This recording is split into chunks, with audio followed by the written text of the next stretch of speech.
Oh, hi everyone. Thanks so much for showing up for your learning. It's Tutor Grant, and we're looking at the equations of lines today.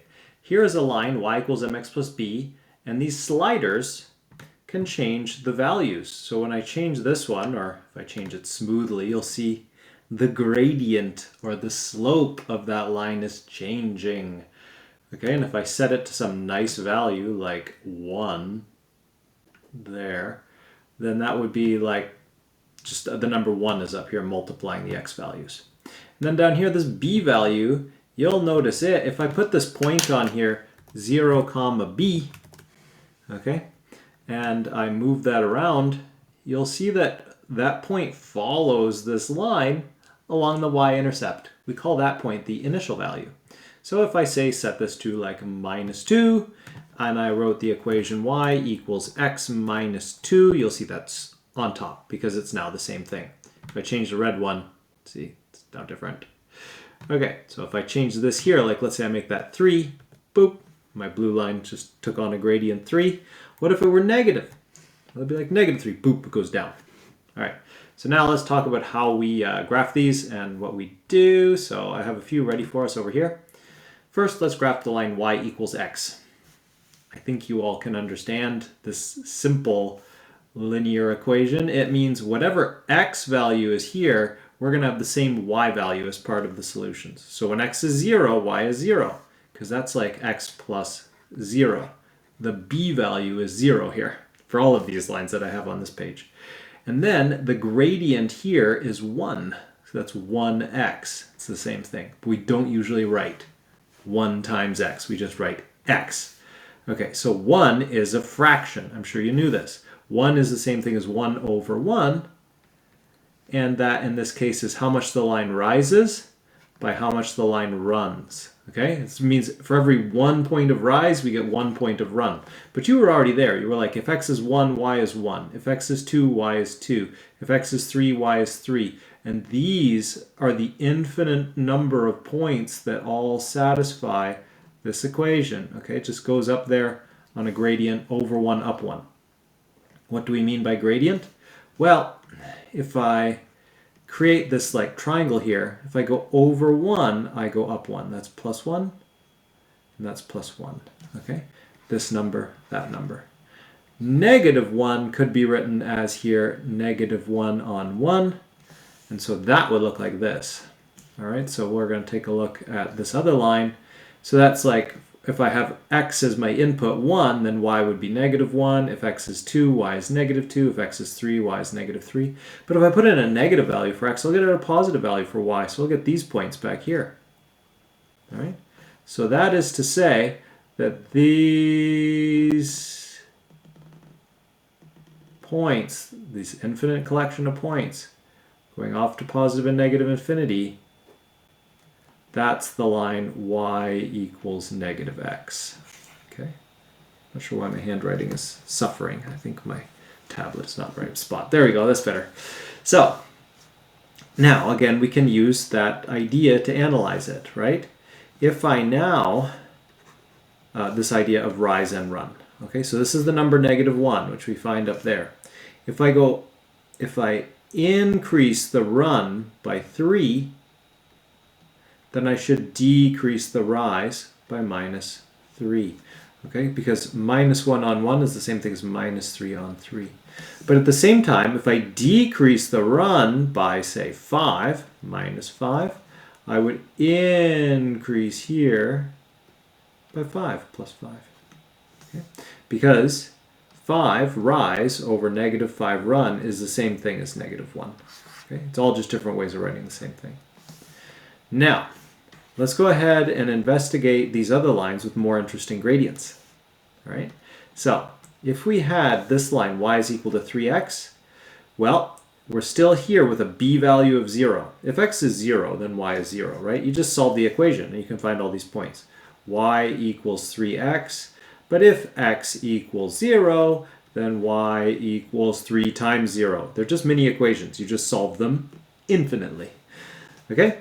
If, on the other hand, x were 1, that would be 3 times 1. Okay, that's when x equals 1. then we get y equals 3. Okay, so that's 1 in the x, 3 in the y. And then if x is 2, y is 6. And if x is 3, y is 9. Okay, and they go off this way and continue off down that way to infinity. Very cool. All right, so that's the line y equals 3x. And we can use the same idea of slope and gradient to analyze this one. If I say travel over 2, that's plus 2 in the x, I better go up by 6. Because this number here, 3, can be written as a fraction. And 3 as a fraction is 3 on 1, which is the same thing as 6 on 2. This is how much the line rises. This is how much it runs. So it ran 2 and it rises 6. So that gives me this point. If I ran, say, 3 and rose 9, it would give me that point. There's all those points. Okay? So that's that idea. But what if we have something a little bit trickier, like y is equal to minus 1/3 x? Well, we just think about this situation as, let me just tidy up again here a little bit. Okay, tidy up my scratch work. Okay, we are considering this situation where our m value is negative 1/3, right? And that's another way of saying if you run 3, you better rise negative 1. So that's our gradient. So in this case, I still start at 0 because my b value is 0. We are plus 0 here. Okay, and then I run 3, rise negative 1, run 3, rise negative 1, run 3, rise negative 1. So this line here describes the line, boop, and then it also hits this point, and this point, and connects the infinity of points in between, of course. All right, so that is then our line y is equal to negative 1/3 x. And we see that gradient. Okay, cool, right? So now, here's a question that if you start thinking about it now, will help you on the test, because I'm going to make an easy version of one of the questions that is going to be on the Cayley contest on Saturday. Okay, imagine that you are standing at the origin at 0, 0. Okay, and there is this net that goes from 8, 4 through 7, 5 through 6, 6 through 7, 5 and through 8, 4. Okay, there's a net here, and you can aim at that net. Actually, let's extend our net. It goes up here and up here. We're going to extend it right to 10, 2 and 2, 10. Okay, so we want to know if we were aiming a ball from there along some line y equals mx, how many integer values of m would our line go into the net? Okay, I could try like 110 and I would find, oh, I miss, right? So if I go y equals 10x, that would miss, because that line would go over 1 and up 10. It would go through this point and I would miss. Even if I did y equals 9x, I would still miss, because I would go over 1 up 9, over 1 up 9, and I would miss high. But what if I chose something like y equals 2x? Well, that's going to hit. And that's going to be our first hit that we consider. Okay, so what would that look like? Well, I would go over 1 up 1, over 1 up 1, over 1 up 1, over 1 up 1. I would hit the net there. So bink, that would score. But there's actually earlier ways I could score. Like, how can I hit that one there? That's over 210. So it turns out y equals 5x will also just get inside this net. Watch this. So if I look at that one in orange, let's say, I go over 1 up 5, over 1 up 5, and I can see that one would score. Okay, what's the lowest integer value that works? Well, the lowest positive integer will be 1, and 1 will hit the net over here. Okay, so any integer 5, 4, 3, 2, or 1 will go through this net.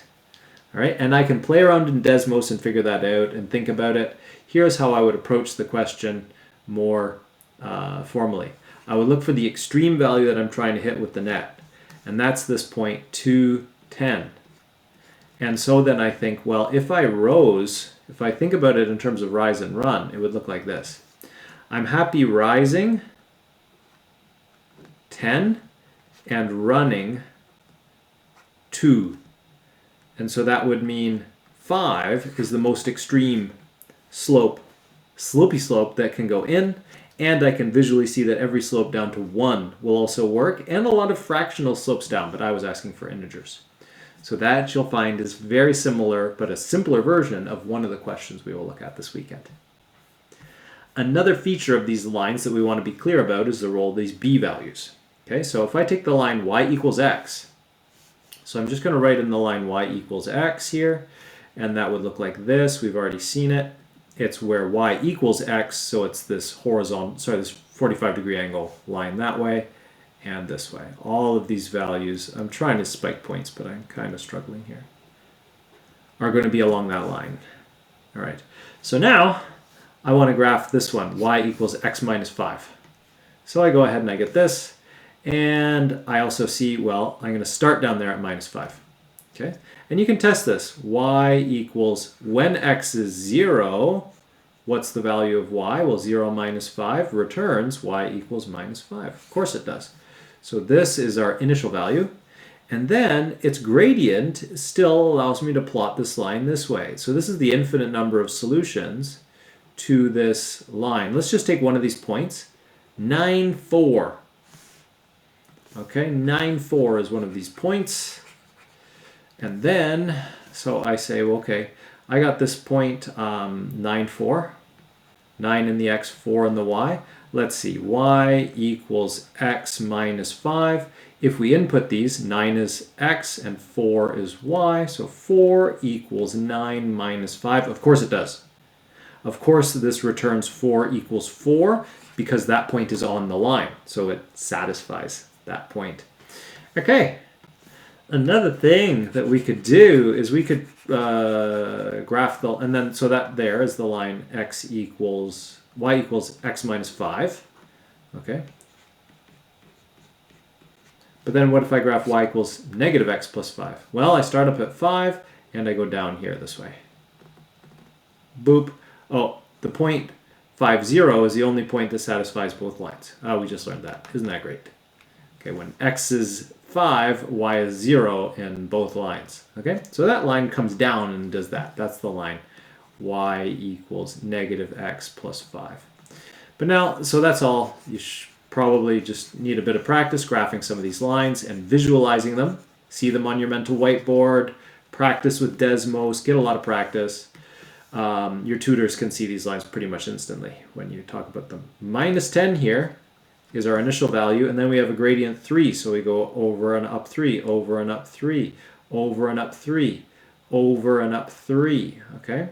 Over and up 3. So let's take one of our points. 5, 5 apparently satisfies this equation. Let's try it. 5, 5. If y is 5, then we should find that x is also 5. And indeed it is. 5 is indeed 15 minus 10. We got it, right? We got some truth back. 5 equals 5, so we are true. Okay. So this is the line y equals 3x minus 10. And then one of the questions is going to, and so we'll notice it's just like the y equals 3x line, but translated down. Okay, we just move the whole thing down by minus 10. But the question that you're going to get this weekend is trickier, and it's going to ask you, if we take this line and translate it 5 units to the left, what's the new equation? Or let's do something different. Let's do 4 units to the left. Okay? So if I translate this line 4 units to the left, the thing to note, I'll do this in blue, the thing to note is I could like grab that point there and move it 4 units that way. It would be now on 2. I could take this point here, move it 4 units that way. I could take this point here, move it 4 units that way. And I could take this point here, move it 4 units that way. This point here, 4 units that way. So here's our new line after being translated to the left by 4. And guess what? The gradient didn't change. That's there at 8. But the y-intercept sure did, the initial value. So our new line would be y is equal to 3x plus 2. That's how you would approach a problem like that. Practice a few of these, play around in Desmos, and if you learn to find the equation of a line from 2 random points, you are getting some excellent arithmetic practice and connecting that to graphs of these equations, which is really the next frontier in your math learning. You're going to be doing a lot of that really soon. All right, everyone. Thanks so much for showing up for your learning. Any questions, hit us up in the comments. Bye for now.